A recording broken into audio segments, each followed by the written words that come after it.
Welcome back to the channel, everybody. Got several things I want to bring to y'all today. A couple of them are related, including Biden and Joe Biden on The View and why they were on there. Some of the things that's going on behind the scenes of the Democrat Party. They are panicking because they know what is coming next. It's called exposure. Everybody in the world is fixing to find out that the entire Democrat Party lied, cheated, and stole everything they could in order to maintain power. And all that information is coming out in dribs and drabs, but here pretty quickly. The Democrat Party will be 100% exposed to hopefully 100% of the population. Some of this information is going to be too damning to deny. And when we get to the Epstein stuff, if they ever get to it, I think James O'Keefe will get to it first, to be honest. But if they ever get to it, how are those people going to save their reputation when they're a convicted creepo? Those type of things is we're in a whole new realm of how these cards will be played out, because we've never had to arrest politicians for being creeps, not on a scale like this, including with all the government corruption from the government. That's part of the problem too. That's probably why we're not getting this information fast enough, because the FBI don't want to tell on themselves for all the things they were involved in, including catering to Epstein in order to get what they needed from him.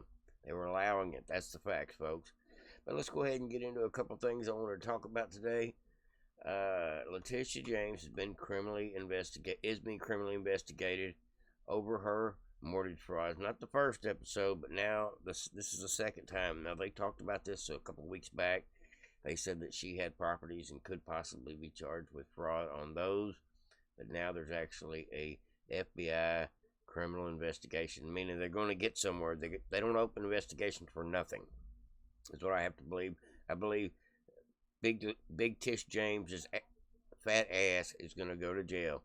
Not my words, but Mike Davis, I heard him say this, went viral. This is a little while back, but he said if Letitia James keeps it up, we're going to get her for the very thing she tried to get Trump for, because he knew already that she was a crook. And he put that statement out there, and look at here, it's coming, folks. She is going down, and I don't really want to get too far ahead of my skis, but I think this one is definitely one that is not going to be able to scurry her way out of the situation. I think she's going to go to jail, and she's going to pay back some money, and she's going to lose a lot of things, including her law license and her reputation, if she has one. But all right, let's go ahead and get into what there was a little bit of a. It says the Gateway Pundit has extensively and exclusively reported on Big Tish James mortgage fraud with Joel Gilbert.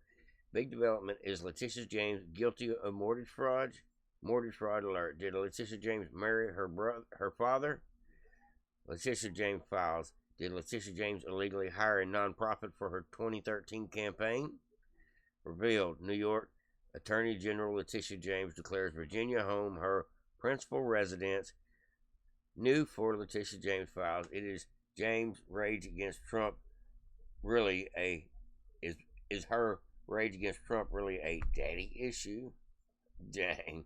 Since last month, the Trump administration criminally referred New York Attorney General Letitia James to the Justice Department over accusations of mortgage fraud. The Federal Housing Finance Agency, FHFA, accused Letitia James of falsifying records over saying that it was a 5-unit occupancy when it was a 4.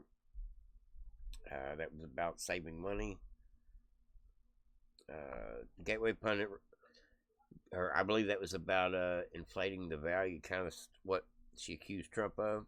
Says Gateway Pundit recently reported on the 5-unit property in Brooklyn that Letitia James purchased in 2001 for more than 20 years. Letitia James repeatedly claimed her Brooklyn apartment building was a 4-unit property on mortgage applications, despite official records proving it. Yeah, that's busted. That's fraud. That's provable. Documentation to back it up. That's where she's hung. Since the Gateway Pundit also reported that Letitia James may have either married her father or falsified loan documents. And now the Trump Justice Department may be a pain in her you-know-what. The Angle has obtained shocking allegations leveled by the Trump administration against New York Attorney General Letitia James. The Federal Housing Finance Agency has sent a criminal referral to the DOJ accusing James of mortgage fraud. In a letter to Attorney General Pam Bondi, Director Bill Pulte says James appears to have falsified records in order to meet certain lending requirements and receive favorable loan terms.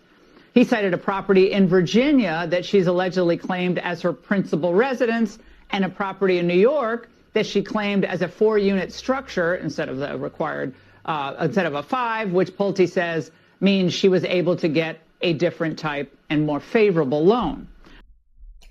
We know what happened, and this is not a guesswork. This is factual fraud. It says Letitia James may have either married her father or falsified loan documents in 1983. She's been doing this for a while. It says, according to a New York City Department of Finance record on May 20th, 1983, Letitia James and her father, James Cook, took a real estate loan from Cadillac Funding for $30,000. Husband and wife, Letitia James' mother is Nellie James. So she just lied to help on the application. I see. Now, why this is relevant? Because it was referred to the DOJ. It was referred to the DOJ a month ago. Well, now the FBI has actually got around to launching a criminal investigation, meaning they've got a team now, a handful of agents that are actively trying to follow the leads. That's what we needed, folks. We are now at step 3 of getting her ass prosecuted. Pardon my language.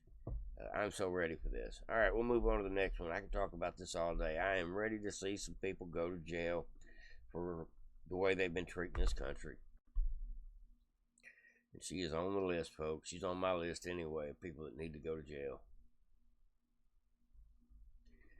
I don't know why Congress is not doing more to try to subpoena a lot of these people that got pardons to try to incriminate other people. Now listen to this here. It says, now an increasing amount of Palestinian protesters are being arrested and led out of Columbia University in handcuffs. You know, they had another sit-in at Columbia University over there with the Hezbollah or Houthi supporters.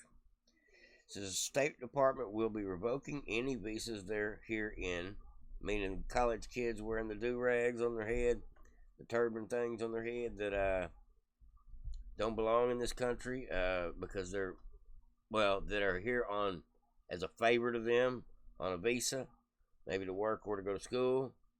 Well, those people, if they're part of the protest, their visas will be rejected. They've already done it.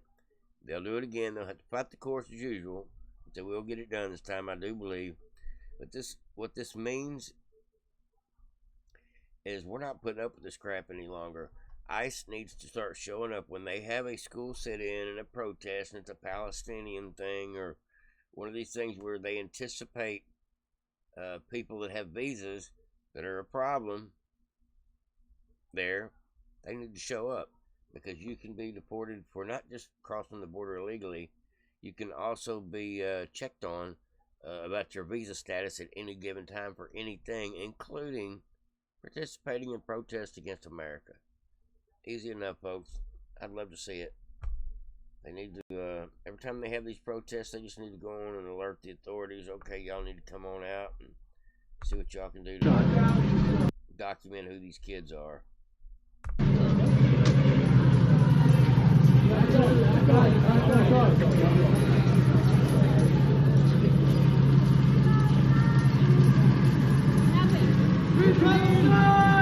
Block the car, please. Block the car, please.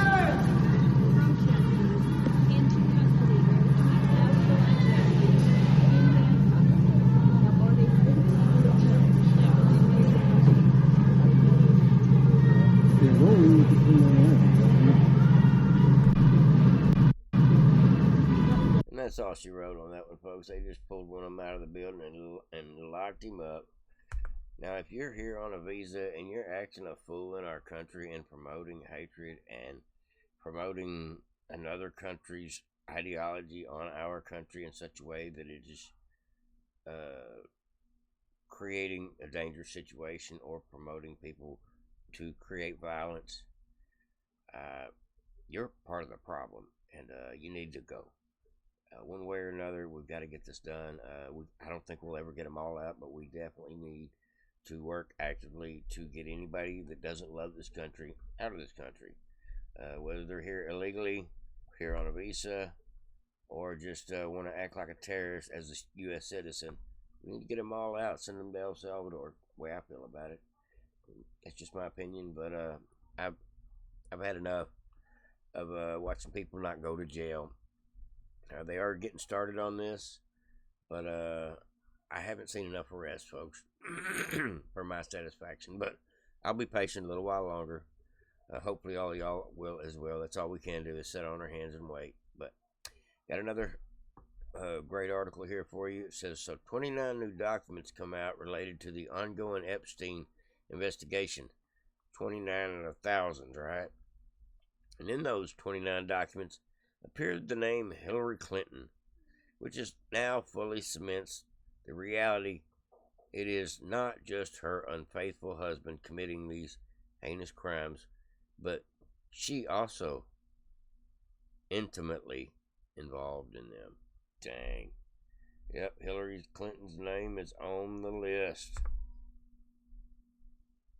9 documents were just released in the past hour, over 400 pages. We're going through it as quickly as we can. And once again, names in the Clinton family have come up. So, of course, these names coming out as part of a 2015 defamation lawsuit between Virginia Giuffre, one of the accusers who claims that she was sex trafficked by Jeffrey Epstein, and Ghislaine Maxwell, Epstein's confidant. Names that were searched, or at least discussed to be searched through Maxwell's phone as part of that defamation case include Bill Clinton, Hillary Clinton, Prince Andrew, law.harvard.edu was one of the phrases to be searched through her phone, as well as Alan Dershowitz, the attorney. But the difference today, Hillary Clinton's name coming through, as we have seen former President Bill Clinton's name pop up each of the past 2 days. Another thing to note, Sandra, in one of the documents that was just released, there is essentially a message book that came out. It's handwritten notes for Jeffrey Epstein about who had called him. One of those notes reads, quote, she had on the phone Mr. Harvey Weinstein. So we'll keep looking into that, as well as the rest, or as for the rest of the documents that we've had the chance to go through to this point. They explain through depositions a lot of the recruiting process for a lot of these young girls, some of them recruited by Virginia Giuffre's ex-boyfriend. Many of the girls described at Epstein's home under the age of 18, some of them from different countries. So right now, with these 29 documents being released, that makes 88 documents that have come out to this point. Giuffre's lawyers tell us that we can expect 240, and that process for those documents to be unsealed could stretch into Monday. But we'll keep going through this newest batch of documents, and we'll let you know what we find. Jeez, folks. Hadn't heard that one. I don't know how else to say it, but it's getting deep. It's fixing to either blow up. Some more people are fixing to suicide themselves. We're going to maybe get stalled a little longer, but some of this information is going to come out, just like Biden's cognitive decline. Everybody knows it now. Now we're going to get to the point that we don't have to prove anything other than we know you lied, we know you lied, we know you lied, because everybody that supported Biden that's in the political realm has come out and denied his cognitive decline. And so they're all on the record, from commentators to his whole executive branch. Oh, no, Biden's just fine. Well, the whole world knows differently, has known differently for a while. We know they've been lying to us. But not just that lie, but a lot of the facade of what has been going on for the last 4 years behind the scenes will be exposed. And a lot of people will be held accountable, I have to believe. And Jake Tapper, who was part of the whole problem, became a CNN analyst after he tried to impeach Trump and put Trump in jail, or tried to take Trump down. He was part of the intelligence agency's apparatus to do a lot of harm to Trump, including him and Adam Schiff worked hand in hand to come up with a lot of the bullshit that they threw at Trump. But enough with that. My point is, Jake Tapper and a guy named Alex Thompson wrote a book that dropped a couple of months ago, and I didn't know about it at the time, but I read about it today. The book is about Jake Tapper and Alex Thompson coming clean on the fact that they were at one point saying, "Oh no, Biden's just fine, ain't nothing wrong with Biden, he's perfect." So now, we knew he was in decline in the book. That's what it's coming down to. So this is CYA, damage control, by Jake Tapper, trying to get ahead of the bullet because he sees what's coming, not just for him, but for the Democrat Party. This onion is fixing to get peeled back, and they know it. And that is why I believe Joe Biden and Jill went on The View today and were asked the very question, which they knew was coming, because that's the way they do it. They script themselves out over here. But I hate to put you through any of The View, but there is a point to watching a little bit of The View today. It is the fact that I believe there is something revealing fixing to happen to the Democrat Party. They're fixing to get exposed like they've never been exposed before.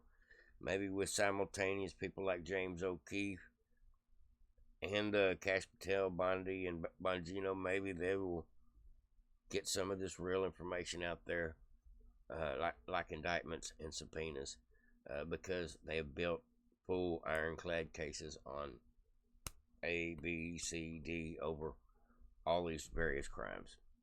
I was ready to get this going, folks. I know they're doing their investigative work, but it ain't happening fast enough to me. So it's truly amazing stuff here. Joe Biden is asked a question about his basically his cognitive decline. He says they was actually asking him about the books that have been written about him, about his cognitive decline. That was the setup question, and listen to how he responds.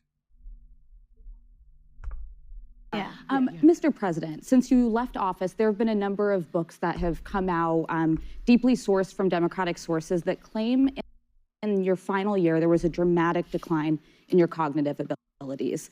In the final year of your presidency, what is your response to these allegations, or are these sources wrong? They are wrong. There's nothing to sustain that. Number one. Number two, think of what we're left with. We're left with a circumstance where we had an insurrection when I started. Not since the Civil War. We had a circumstance where we were in a position that the pandemic, because of the incompetence of the last outfit, end up over 1 million people dying. And we're also in a situation where we found ourselves unable to deal with a lot of just basic issues, and which I won't go into in the interest of time. And so we went to work, and we got it done. And one of the things and Alyssa, one of the things I think is that the people who wrote those books were not in the White House with us. So what did answering all that long speech he just spilled out there have to do with the question? That had nothing to do with the question. It had to do with how the country was doing, not how he was doing. The question was about him personally, and he deflected it.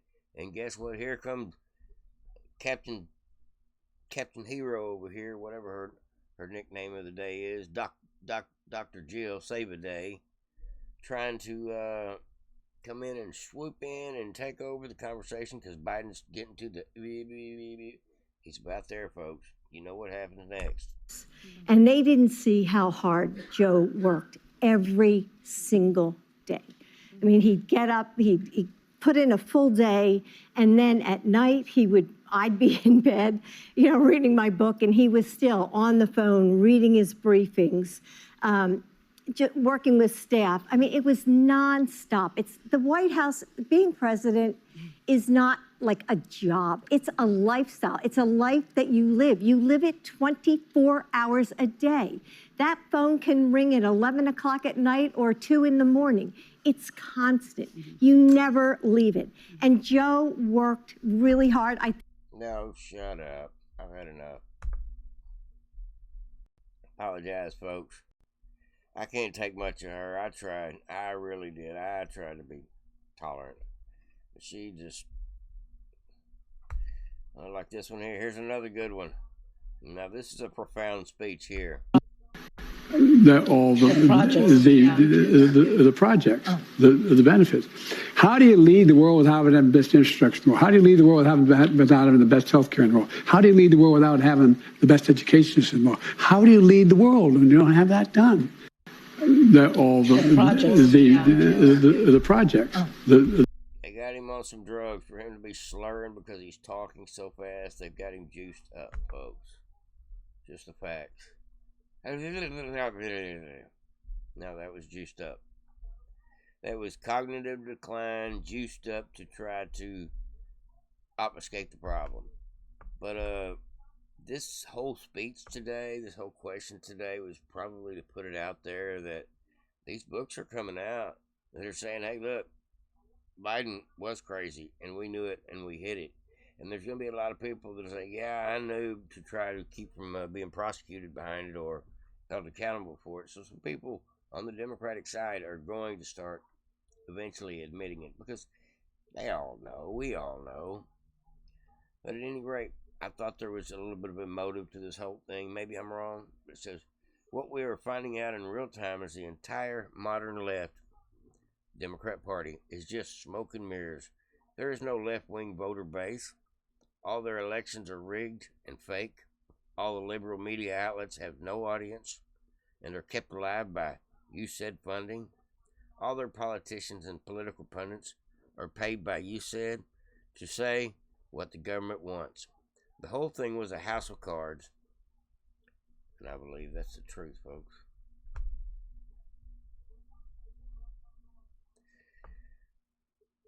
Yeah, it says between what we've seen today with Biden's between the Bidens and my understanding and what's about to drop on the Tapper Thompson book, I don't think Dems have fully internalized the nuclear bomb that's about to hit their party.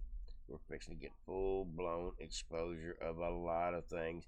The fact that it was all a facade, that's what we're going to find out, folks. Democrat Party doesn't have a base.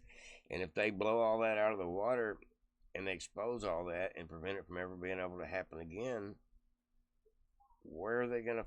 The Democrats aren't going to have any voters anymore, or not even... They'll have a very small amount of voters compared to these blowed up inflated numbers that they've got, which are probably fudged, to be honest. A lot of them, I would have to say, are fudged. But, yeah, we're fixing to find out a lot, folks. I'm a little impatient like the rest of you, but I can wait. I can't wait, but I can wait.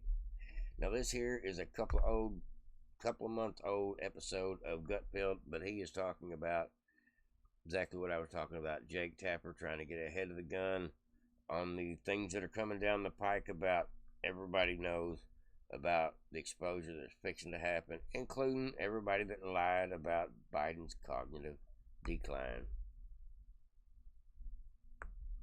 All right, here we go. Is this even real?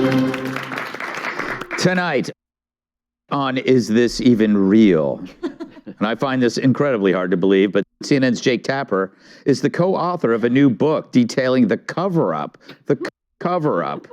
of Joe Biden's cognitive decline by the Democrat Party. Remember, Jake was the guy who said this. I think what we see on stage with Joe Biden, Jake, is very clearly a cognitive decline. Okay. That's what I'm referring to. It makes me uncomfortable. You are no it's so amazing. It's so amazing to me that try and figure out an answer. A cognitive decline. Well, when you're trying to tell me that what I was suggesting was I think that you were mocking his stutter. Idea, Joe Biden. Yeah, I think you were mocking his stutter. And I think you have absolutely no standing to diagnose somebody's cognitive decline. I would think that somebody in the Trump family would be more sensitive to people who do not have medical licenses, diagnosing politicians from afar. Emily, take it away. That was the most phenomenal receipt I've ever seen in my entire life to destroy the credibility of this individual, essentially taking ownership of what we already knew. May this not go anywhere near the New York Times bestseller list, and may everyone point out exactly what it is, which is obvious. I also wonder at whose direction, he says him and Alex decided the next day to write this book, but at whose direction put that on that and also put on the cover his choice to run again. We already had the assassination attempt proverbially against Biden. Why is this even necessary other than to cover their own tracks for doing stuff like that for the last 4 years, which is covering up and apologizing for it? That's right, folks. That's exactly what I see. I think that's the gist of it, folks. Now, I got something a little funny here for you. A meme I found earlier I just thought was too good. Now, everybody knows Trump is probably acts pretty proud of getting to name the Gulf of Mexico the Gulf of America. It's one of his accolades that he can say happened under his term. He did that. Now, hopefully, we'll have another one. Here we go. Check this out. It's just a meme, folks. But I thought it was worth sharing. I'm going to put this over on my YouTube post as well. It says, breaking news. President Trump expected to rename San Andreas Fault to Joe Biden's fault. Oh, that's too good. I enjoyed that. Hopefully y'all did too. Like, subscribe, and share, Devoted Patriots. Hopefully everybody's having a great day. Over and out. Don't forget to comment.